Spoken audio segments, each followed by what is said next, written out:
Imagine a city that stood for more than 1,000 years, a city so powerful, so rich, that it was called the Queen of Cities.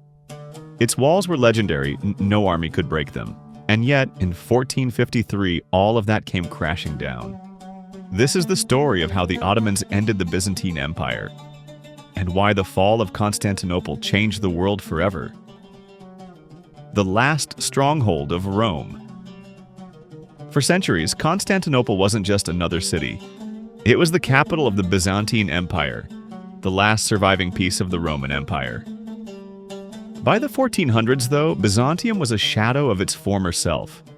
Surrounded by the rising Ottoman Empire, broke, and politically fragile. But they still had something no one else had: the walls of Constantinople.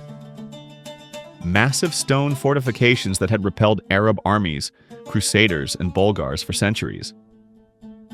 The city seemed indestructible. Enter Mehmed II.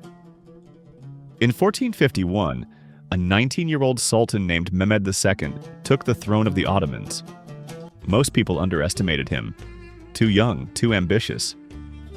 But Mehmed had a vision: to take Constantinople and make it the heart of his empire. He wasn't the first Ottoman ruler to try, but he was determined to be the last. The siege begins. In April 1453, Mehmed marched on Constantinople with about 80,000 soldiers, while Emperor Constantine XI defended the city with maybe 7,000 men. The odds were insane. But Constantine had one hope: the walls and the chain. Yes, the Byzantines literally stretched a giant chain across the Golden Horn Harbor, blocking Ottoman ships. So what did Mehmed do? He dragged his ships overland carrying on wooden logs and dropped them into the harbor behind the chain. It was a genius move. The defenders were stunned. The cannons. This is where technology changed everything. Mehmed had hired a Hungarian engineer named Orban, who built a massive cannon, the Basilica. It was so big it needed 60 oxen to move it. And when it fired, it shook the ground like an earthquake. The walls of Constantinople, walls that had stood for 1,000 years, were finally crumbling.